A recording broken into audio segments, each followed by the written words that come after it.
well down the road. The other challenge that we're facing is a supply chain issue because of a whole number of things. So we have 5 buses on order right now. One will get here in June, and then the other 4, they can't even really give us a date, but they're saying it will be late 2023, maybe even into 2024. And we've talked about this before, but as you know, in our transit development plan and in our STIF plan, we had a lot of new services outlined, and because of the pandemic, most of those have not been implemented. And instead, we did focus more on our projects, our programs, and looking at getting ready for bigger capital projects, which isn't a bad thing. It's just different than what we had thought. In the operations maintenance side of things, I already touched on the pandemic. I don't really have much more to say there, but since the last time you had an update, there have been quite a few changes. We've completed 2 years of our new contract with First Transit. We have pretty much a whole new management staff, local staff. So the manager change, we have a lot of new people. First Transit has a union, which is the Amalgamated Transit Union. I don't think that was in place when we did the last update. Things are going well, but whenever you have a transition, there's always going to be learning curves, there's training, there's all sorts of different things that go on. And then not to mention that you had the pandemic and the challenges that it brought to us. So there were bumps, but I think we're moving in the right direction. And our focus, as I said, has pretty much been keep everybody safe, focus on the implementation of whatever projects we can do, the planning projects, the other projects, the smart technology, bus stop installation, and finally, ridership is starting to grow again. So we're getting up. We kind of hovered at 50 and 60% of normal for a long time, but it's just recently gotten up to about 70%. I think the last time we talked, we implemented a whole bunch of things. We put in new radios, put in new cameras. We just put in the new real-time bus information system, and now we're actually working on getting more hardware put into our fixed route buses for the smart technology. And I think all of this new technology is wonderful. It's great for the riders. It's a good investment, but implementation is more challenging than probably I anticipated, and it takes a lot longer than I thought it would. But I think once it's all said and done, we'll be glad that we did it. But it definitely, especially with staffing changes and having to make, you have to retrain folks, and there's just been a lot of things. One thing that came out of this whole process is realizing we have a lot of mobile technology, and so we hired a local tech company to document.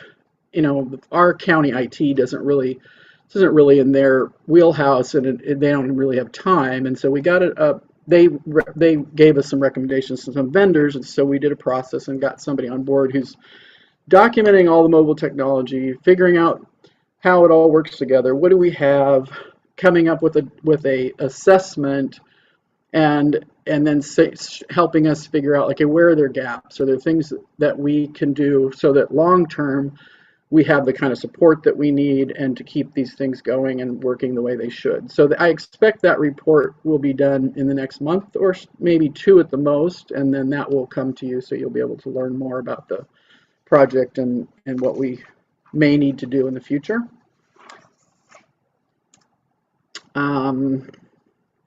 So in the administrative grants financial area, Yamhill County Transit administrative staff, we're going to be moving. In fact, I'm going to be in McMinnville next week, and we'll probably be moving. I don't know if we'll completely get moved next week, but we're going to be definitely working on that. So probably by the end of the month, we should be moved up to the old Public Works building, which county facilities remodeled, and it looks really lovely, and that'll be a nice place with a lot more room, because there's 3 of us in admin, and we've been in a little office all together, and so I think it'll be a much better space. We've gotten all of our grant reports, 5310, 11. I won't go through all the numbers. You don't really care, and they've all been submitted on time. And Mike in finance continues to review those reports that he's supposed to review.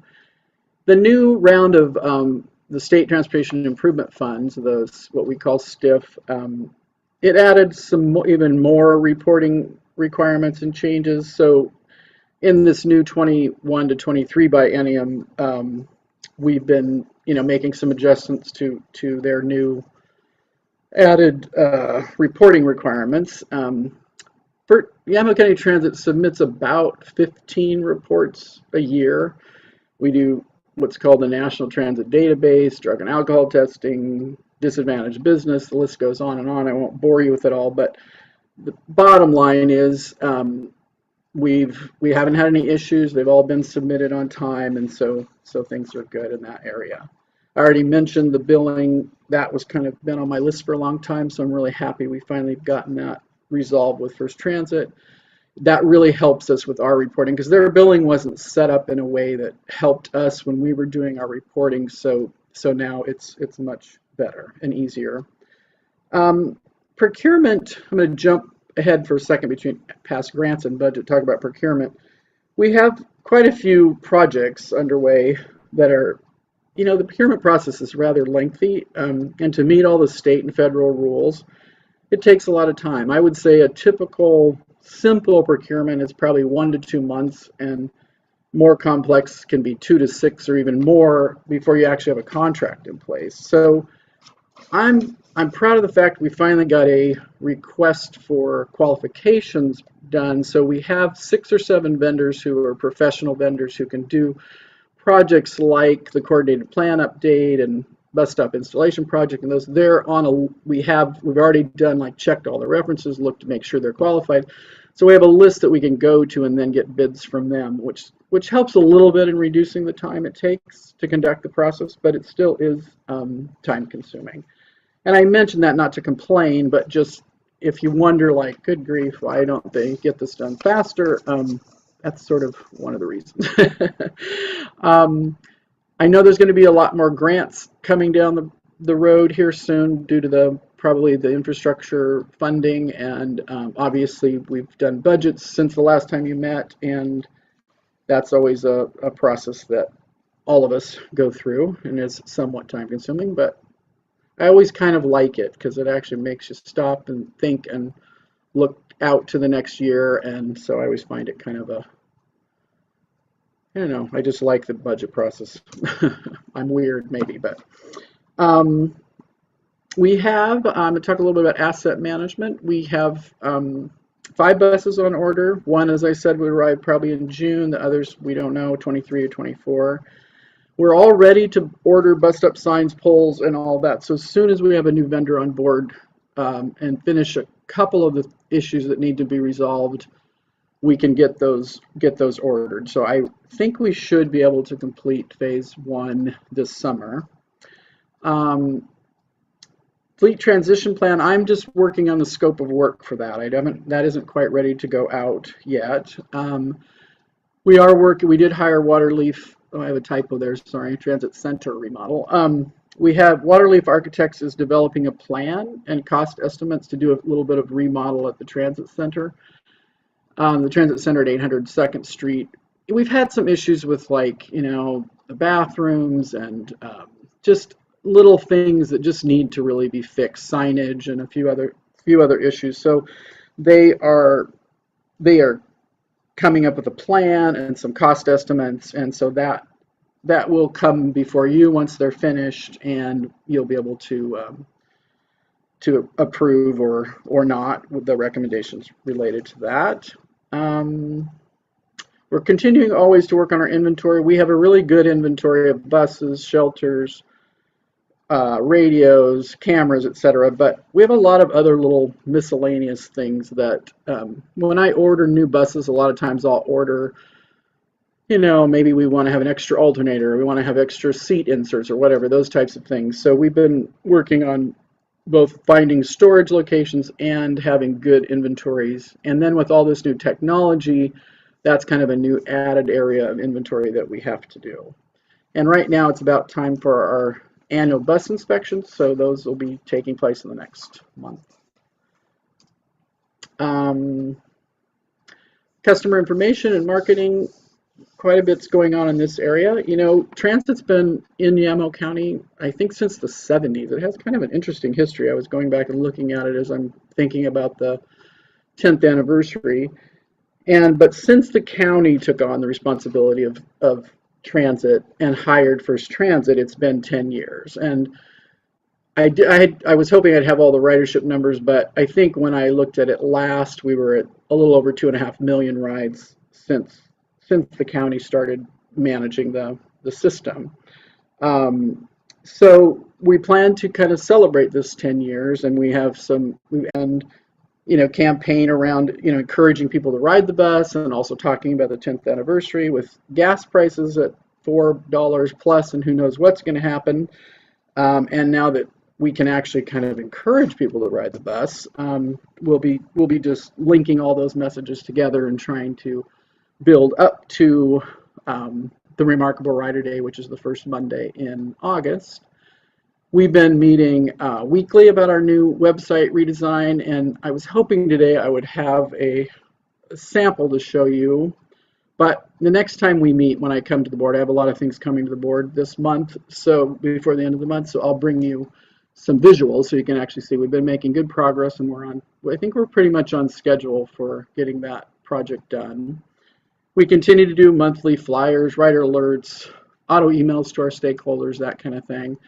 The county fair is coming up, and this is a picture of the bus that has kind of new graphics for the county fair. We usually do a shuttle every year for the fair. We kind of have this little trade with the fairgrounds. They let us use their space to park buses and put shelters, and we provide the shuttle, and so it works out well for all of us. I guess they're going to have the UFO festival this year, so we may put our UFO bus in the parade. That is in the works right now. And so there's a lot of good things going on in that area, and we're happy that we can now start actually encouraging people to ride the bus again. In the planning kind of community relations area, obviously the Yamaha County Transit Advisory Committee meets quarterly, and we've met throughout this last 2 years during the pandemic. It was kind of a change for us to meet with Teams and Zoom and that sort of thing, but we worked our way through it, and it worked out okay. I think the most significant accomplishment during this period was getting the 21 to 23 STIF plan done, and we did all that remotely with using Teams. I think the committee is going to be very excited to be able to meet again in person, but nothing really big to report there other than it's going well. I think we may need one more. I think we have one open seat on that committee. Updating what's called the Human Services and Transportation Coordinated Plan is a state requirement that we have to update it every 5 years. So we created a plan in 2016, and so it's time to update that plan. And basically what it does is go out and look at all the transportation services that are available in Yamaha County by both human service organizations and transit, and its goal is to just be aware of what's out there to help us be more coordinated, etc. So we've gone through the procurement process for that, and I'm actually I think maybe I can get it on your agenda for next week to select a vendor to work on that project. Transit Development Plan, the STIF plan, I think the good news is we're making progress on it, and obviously because of the pandemic we're more focused on programs and getting ready for large capital planning, but I don't think it's necessarily a bad thing. We needed to do it anyway. I would encourage you, if you haven't looked at the plan, either one of those plans, to take a little time and do that, and I would love to get your thoughts, and if you see anything like maybe you ought to change this, or we ought to consider this for the future because of all the stuff that's going on in the world these days, I'd love to hear from any of you. I just want to mention that I already mentioned actually that there's quite a few changes with reporting, and STIF has this new requirement that we have to do what's called a STIF audit. So what will happen starting this coming year is whenever finance does their annual financial audit, there will also be a STIF audit. So they basically look at how we've spent the funding and if we're following all the rules and requirements. And then the federal state audit, what we call the triennial review, that happens every 3 years. Our last one was in 2019. And I expect I will probably be hearing from them soon because we're getting close to that. And so I just mentioned it. I don't have any dates and I haven't heard from them, but I'm guessing that will probably be coming our way in the near future. For me, the big short-term priorities are I really want to get this bus stop installation project phase 1 done, and obviously we have a budget, this year's budget. A couple of the key things in the budget I would say is there's going to be recommendations for some staffing recommendations, and there's also you're going to see more in reserves than you've seen in the past, and that part of that is because we set aside some of the stiff funding in reserve, and it's all to help us with getting a facility one day and operations maintenance facility. So here's a list kind of the things that will be coming to you in the next couple months: the vendor selection for the coordinated plan, vendor selection for the bus stop project, vendor selection for the fair policy, all of these things, transition plan. Now, and then I have a grant agreement amendment that'll come because of the supply chain issue. We have to extend the dates, and I'm also going to bring back, there's a couple buses that you declared as surplus that now we need to keep, and we need to make sure, because we aren't going to have buses, so we're going to keep them, and we may have to put a little money into those buses so that we have enough buses since this delay of the buses for the new buses. And I think website redesign will come, and then I'm sure there's going to be grant opportunities. I just got an email this week about a very large grant. I didn't notice the date yet, but you know, it's for buses and for facilities. So I'm sure that there will be more grant opportunities coming our way. And that's the big picture. That's pretty much it in a nutshell. So if you have any questions or comments, I'd be happy to answer. Thanks, Cynthia. Do you anticipate, with all of these sort of market pressures between fuel and you know, and just the supply chain issues, do you anticipate fares needing to go up? Yes, actually, we were already planning to. One of the projects is the fare policy. We want to change our fare policy and change the way we collect fares, because right now we're fareless. I had hoped we'd have this done and be able to implement fares already, but it looks to me like we can probably get the vendor on board, get the project done, and start implementing fares in this summer. I think we'll be able to do it by summertime. But the thought is, instead of like bringing back the fares the way they were and making people go through, okay, we've had no fare to pay and now we got to pay a fare, and now you're going to change the fares, we decided we'll just do it all at once. But I don't think the fares have been increased since, I don't even know. I think they've been the same obviously ever since I've been here in 2015. They're pretty low when you look at other systems and you do a comparison. Obviously, we want to be able to have a mechanism to take care of low income and people who really don't have any other options. So we're going to have a way to work with folks so that they can afford to ride the bus. And then also, we thought, we might as well just we've always talked about having a student fare. It's something, maybe an employer program fare. So kind of just revamping the whole thing and also revamping how it's collected. Because right now someone either has to pay cash or check. I mean, that's it. You can't really pay for a fare any other way. So I think that we need to, obviously there's a lot of new modern ways you can pay on your phone. There's lots of different ways people can pay for the bus. So that will obviously come before you to decide, and I would think the most controversial thing will probably be how do we handle low income, and how do we handle those sorts of target audiences. And but we do need to. I think it's time, even though I always want to keep it simple. Like fares, I like to keep it. Like I'd rather charge $1 or $2 than $1.35, or what I mean. It's like simple things, little things like that. But making it user friendly, but also making it so it works for us. Not only the system, but obviously the riders. Great, thank you. Commissioner Sterrett, you had a question? Thank you, Chair, and thank you, Cynthia, for this. You've always done a great job for us. We appreciate it. It's a lot. Question, we've talked about this for the last 8 years that I've been here, and that has to do with the fares that are, rather the charges that are assessed to each jurisdiction. And that needs to be addressed, and I'm wondering if that's something that we can come up with some kind of a formula or something that we address prior to budget.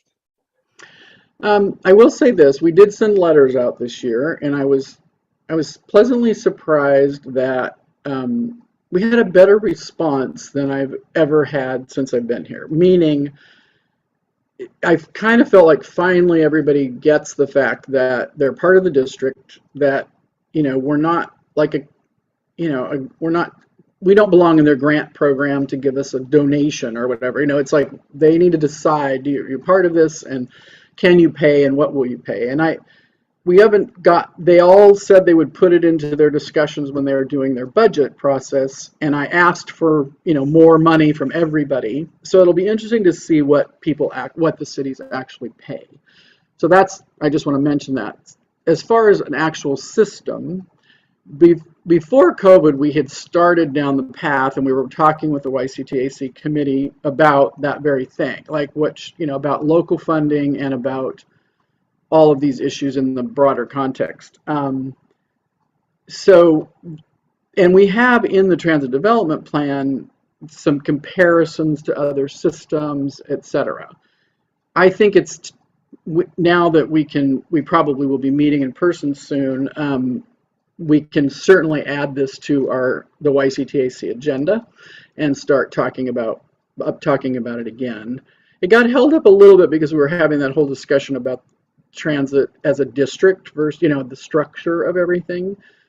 But I don't see why we can't have just the discussion about, you know, some formula or something to do with what the other cities pay. So I'm happy to put that on my priority list for the YCTAC committee. Now, could we get that done prior to this budget year? Probably not. Although, I don't know, you know, we have our next meeting. See, our next meeting is in April. So I can bring it up in April. But I don't know if they'd come to any resolution at that meeting.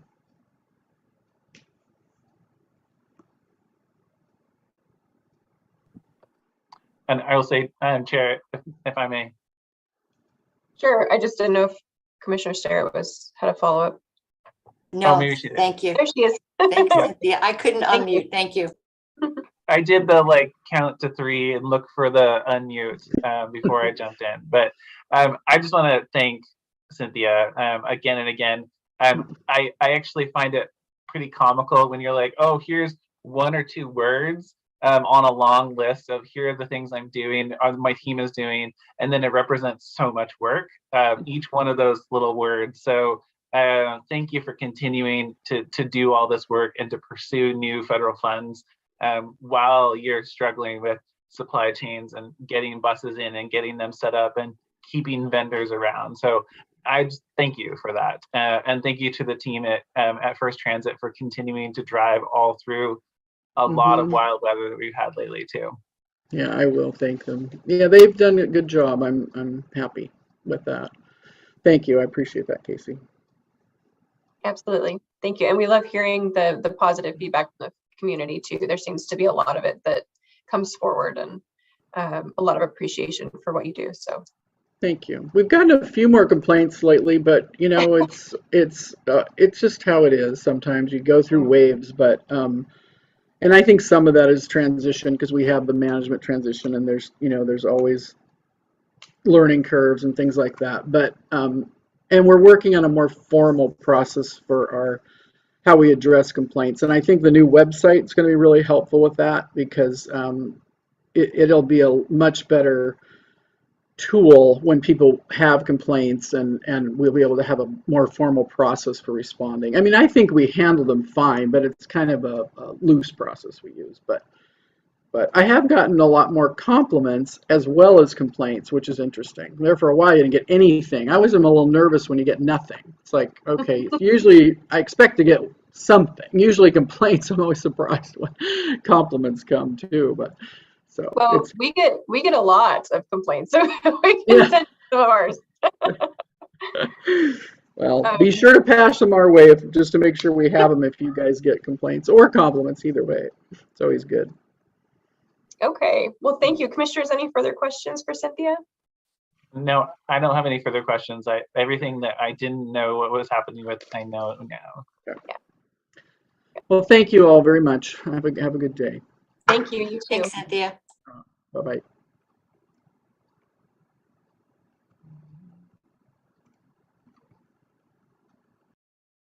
I'll wait till we get our screen back here so I can see everybody. There we go. Okay. So we are moving on to work session, item F. We have no work session today. That brings us to item G, the consent agenda. Do I have a motion to approve the consent agenda? So moved. Thank you. Motion on the floor. Any further discussion? All those in favor signify by saying aye. Aye. Aye. All opposed, same sign. Thank you. Motion passes.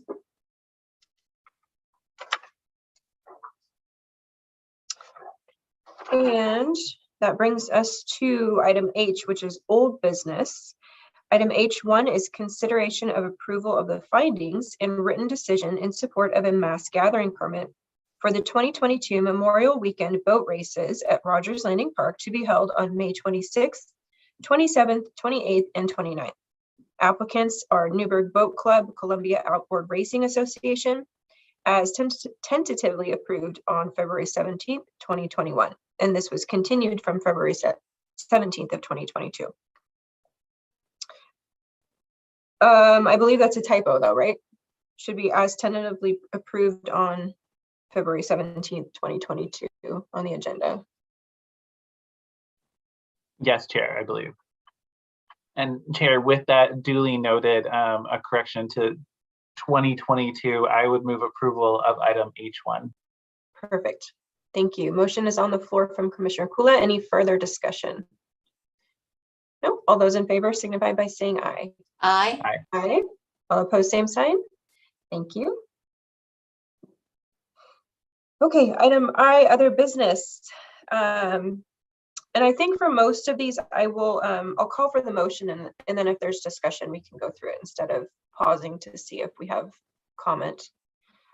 So item I1 is consideration of approval of the agreement between Yamhill County Health and Human Services and TDJC LLC for the construction of the Sheridan Housing Project in the amount of $314,808 effective for 12 months from approval date. And do I have a motion for item I1? Chair, so moved. And I'll have additional information and an update on the Sheridan Housing Project in announcements. So I will move Okay. approval. Perfect. There's a motion on the floor for approval of item I1. Any further discussion, commissioners? Okay, all those in favor signify by saying aye. Aye. Aye. All opposed, same sign. Thank you. Motion passes. Item I2, consideration of approval of amendment number 2 to the agreement between Yamhill County and Melissa Cook to reduce work hours from 32 per week to 24 per week effective March 24th of 2022. Do I have a motion to approve item I2? I move that we approve item I2. Great. Commissioner Kula moves approval of item I2. Is there further discussion? Okay. All those in favor signify by saying aye. Aye. Aye. All opposed, same sign. Thank you. Motion passes.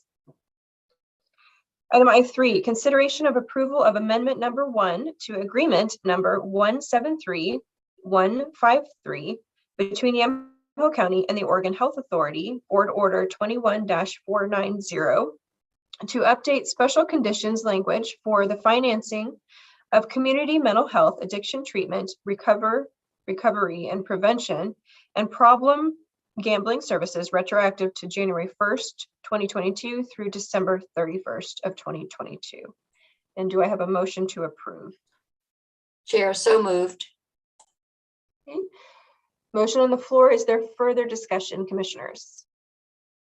No. All those in favor signify by saying aye. Aye. Aye. All opposed, same sign. Thank you. Motion passes.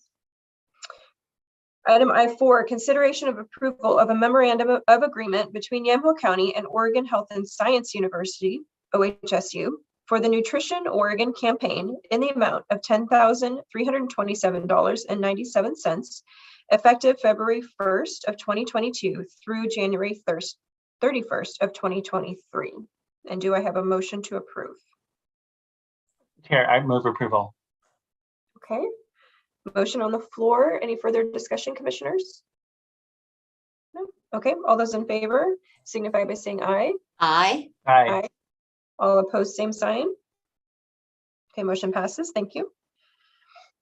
Item I5, consideration of approval of an agreement between Yamhill County Health and Human Services and Iris Telehealth Medical Group for telehealth services. Do I have a motion to approve? Chair, so moved.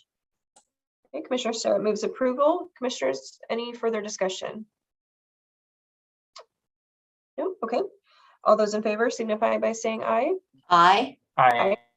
All opposed, same sign. Thank you. Motion passes.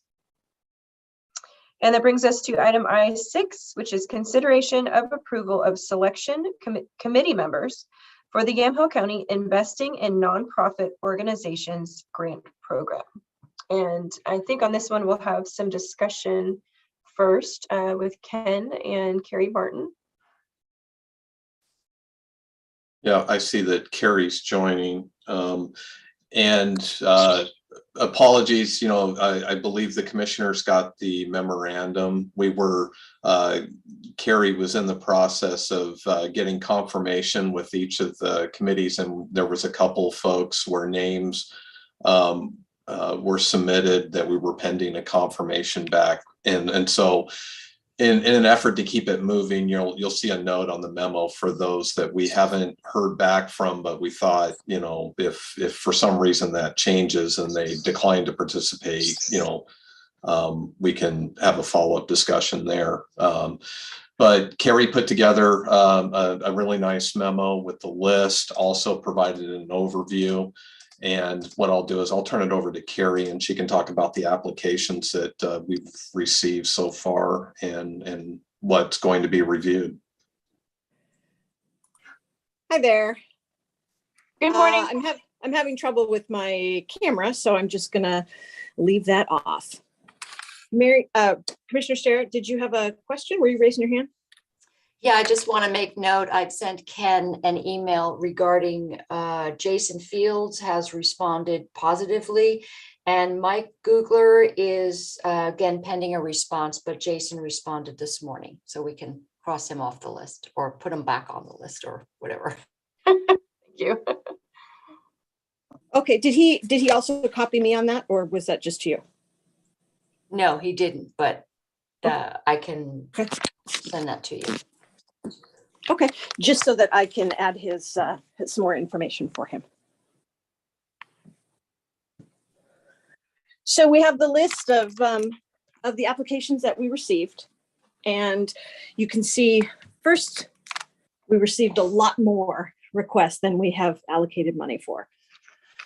I thought it would be useful to at least see how that shook out in each of the 5 categories, and then also to look at how those worked with the cities.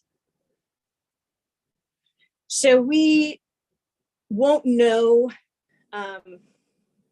what we might be looking at until after the scoring is done. So what will happen is the selection committee, once approved, will score and evaluate all of the applications, and we'll probably be looking at, because we have a good pool, probably 4 to 7 applications per person.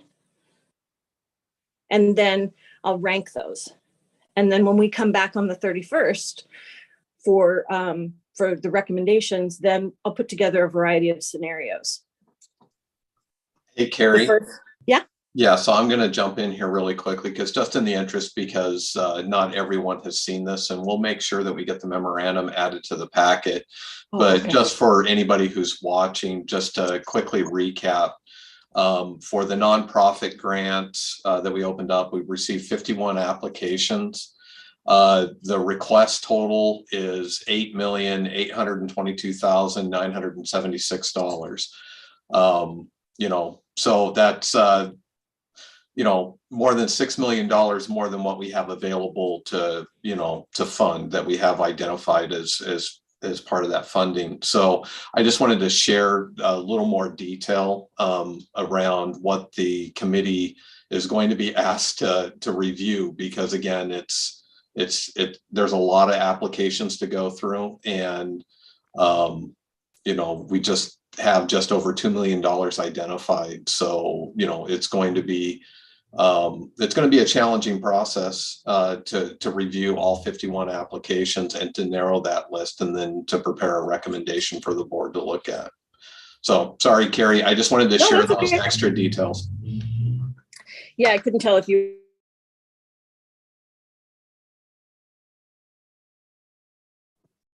Whoops, I think we lost Carrie's audio, at least Of communities that didn't submit, but we didn't have any that had to be disqualified prior to the selection committee review. So that I think is a positive as well.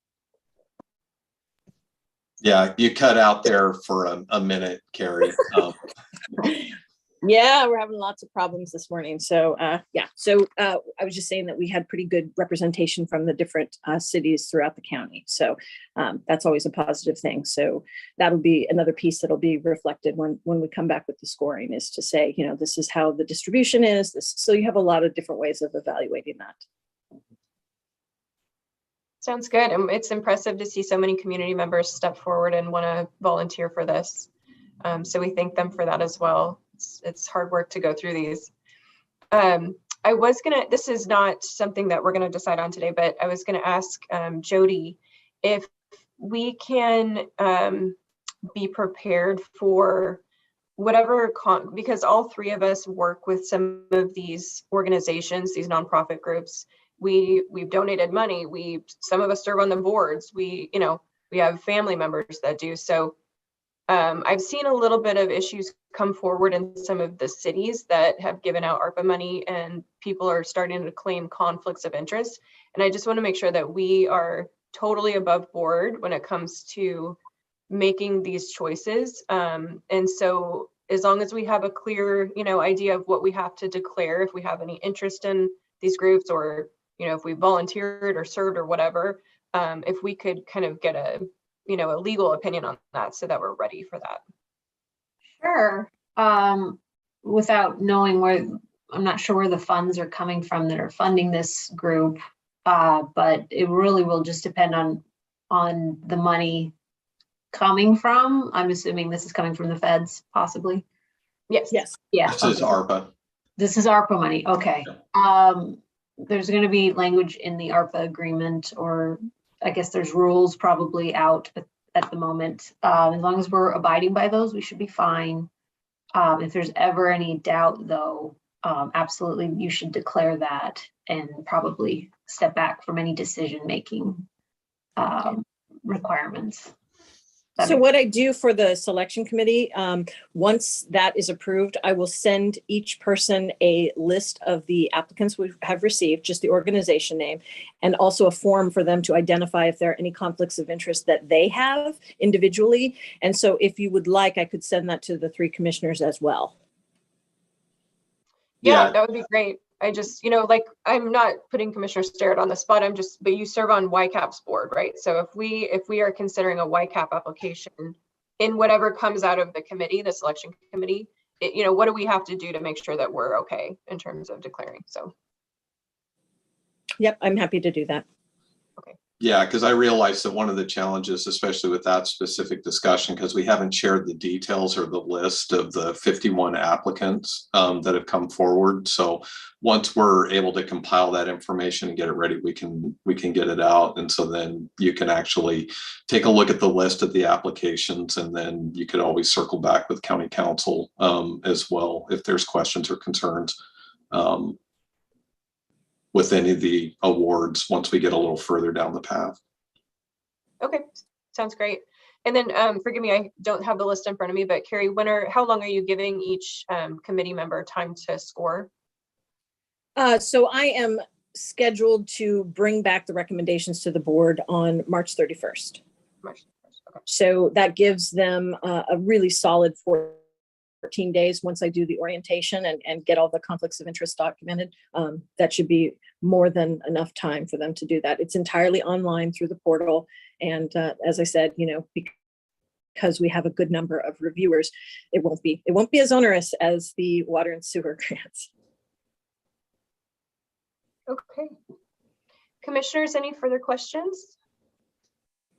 No, I just wanted to Thank note, you. Chair, that I'm very excited to see us getting to this place. So thank you to Carrie, thanks to council, and thanks, Ken, for we're at this stage in the process now. And many thanks to the folks who've agreed to be grant evaluators as well. To me, it's a good list of folks around the county from different perspectives.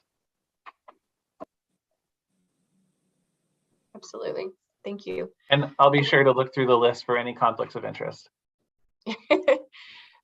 Okay, so Ken, is the motion for us to approve the selection committee? Correct, if the board chooses to. Okay, commissioners, do I have a motion? So moved.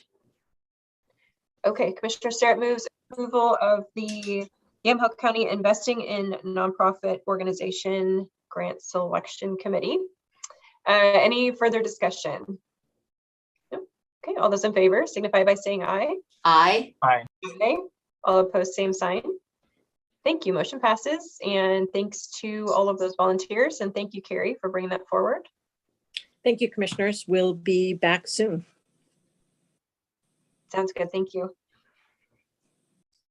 Okay, we are going to move on to item I7, which is consideration of approval of amendment number 2 to an agreement between Yamhill County and WellPath LLC, formerly known as Correct Care Solutions LLC, Board Order 18-016, for individuals in custody healthcare services in the Yamhill County Correctional Facility and the Yamhill County Juvenile Detention Facility, providing an increase to nursing compensation to be borne equally by the parties and increasing total cost to $4,301,171.49, retroactive to July 1st, 2021 through January 31st of 2024.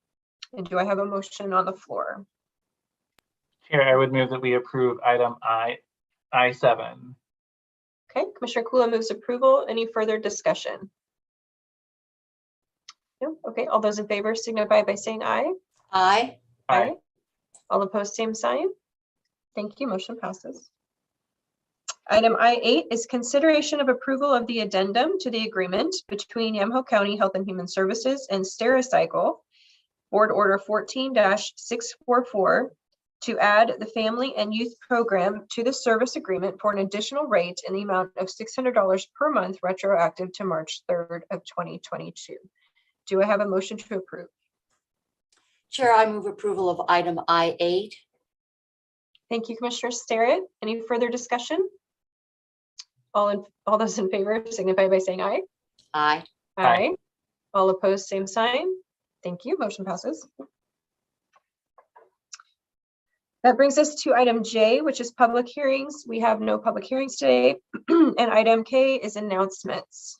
And I just have one announcement, and that is to congratulate YCAP on their meltdown success. They sold over 10,275 sandwiches, grilled cheese sandwiches, and they raised $20,550 for the food bank, which is an incredible amount of grilled cheese sandwiches. And that doesn't even include, the sweatshirts and all the swag that they sell for the fundraiser too. And the top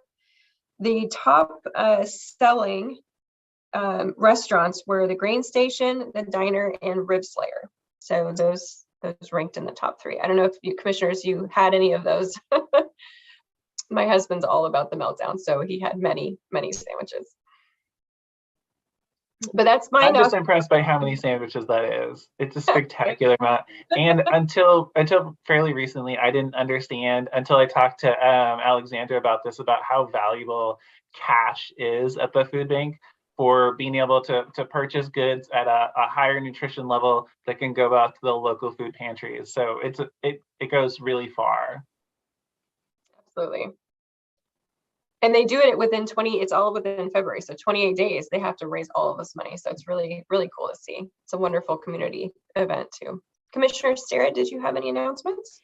Yes, so we were talking about the Sheridan Housing Project. We have good news, and finally the first 30 units will be occupied, hopefully by the end of March. And the referrals for that supportive housing out in Sheridan, it's a fabulous project. And we were there for the groundbreaking or the beginning of the project, and soon we'll be able to be there for the opening. But the referrals have come from DHS, from our transitional treatment and recovery homes, from folks who have come from Lutheran Community Services. There's way more need than there are units available, but the second phase will begin and we'll be able to have the completion of that. But lots going on there. The other thing is I want to thank Derek. Derek Wharf has been wonderful in working to get information out to folks who are in danger of losing their home through tax foreclosure. So he's been very proactive about that. And there's a new program going out, information going out, and this would include homeowners who are in active tax foreclosure, active in whether or not they've got loans for manufactured homes they can't pay for, and also if they're in the redemption process where the county is sort of in the process of taking the home, but they can within that redemption process pay off the back taxes. So this information will go out to them, and hopefully we can forestall some folks losing their homes. The other thing is, met with the Veteran Services Officer or outreach, Gary Warnock, this week, and he's got a wonderful background in chemical dependency, and he's a firearms instructor. So we're getting him on our Oregon Firearm Safety Coalition, working on a project with veterans, firearm prevention, injury prevention, and working with the VA, OHSU, a group called Zero Suicide in Healthcare. There's another group called Construction Trade. Basically, it's a group that focuses on suicide in the construction trades, which is very high. And so getting all these groups together, and Gary's going to be working on that since he does have that one-on-one outreach with our veterans. So grateful to have him on the team. And I think that's all I have. Great, thank you. Commissioner Kula. That's so exciting, Commissioner Starrett. There are a lot of exciting things there, and I'll say that getting to the point with the apartments in Sheridan is really huge. Whenever I ask, what's the limiting thing for getting people into safe housing, often the thing is we need more apartments, and we need more houses, we need more rentals, and so it's just good. It's amazing to see it happening. So, and thank you for your work kind of all the way along and being a champion for it. I did want to note that I'm working to put together a tour of, coordinated with mayors and cities of intersections in the county between ODOT, city streets, and county roads that are dangerous and that haven't been upgraded yet. So we're hoping to get ODOT folks out and our legislative delegation, since they're done with session, to really see in person some of these locations that are going to cost a lot and sometimes aren't going to cost a lot, just so that they know that you can do things really quickly that are a high safety feature. So stay tuned for that. I will extend the invitation to you all, and it'll be on Friday mornings. So yeah, thank you. Commissioner Kula, sorry, can you clarify when? Oh yeah, so I haven't set the dates yet, but it's basically April Friday mornings. And part of the goal is to make sure that every person who's also running for Congress in our district also sees them, since federal money will be an important component of it. Great, thank you. Ken, any announcements? No, I think the only announcement, the chair already mentioned it at the beginning of the meeting, but we are actively working and getting the notices out and the website to get ready to go back to room 32 for formal session starting on March 24th. So I just, again, want to just highlight that we were having some technical issues with our YouTube feed at the beginning of the meeting. So just wanted to share that notice as well, and we're putting it on the agenda, and we're working with the News Register to also do some noticing there and some updates to the website, so then that way folks know that we're going to begin formal meeting again back in room 32. And and going forward, because with the statutory language, you know, we're not completely out of Zoom. It's just that we're going to be meeting in room 32, and we're still going to have a means via Zoom for remote participation for the sessions going forward. So we're still working on that, learning the new technology upgrades that we installed in anticipation of resuming sessions in room 32. And I'll just say that it felt odd to be I hadn't been in room 32 in quite some time. So looking forward to getting back into room 32 and resuming business there. Thank you. And I assume the structure of our meetings will be a little bit different, especially with public testimony, because we will have in person. But then also, will we be allowing video testimony as well? Okay, so we're gonna have to juggle a little bit with that. Yeah, that's going to be some of it, because with the statutory changes that went into effect with being able to accommodate and facilitate remote participation. So, but we're in a much better place. I think pre-upgrades to room 32, we would have had some significant challenges around, you know, you may recall 2 years ago when we had various laptops and cameras and things set up in the room in order to do budget meetings, to have a hybrid approach.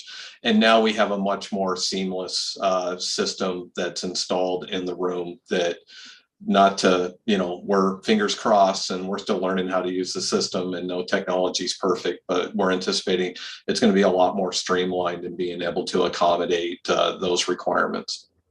Okay, sounds great. And I will note that I will never feel pressured by myself to come into room 32 if I feel sick, because I will be able to log in. Right. Because admittedly, there's been some, I'm like, you know, we don't need to do that. Okay, well, if no one has any further announcements, we're gonna wrap it up.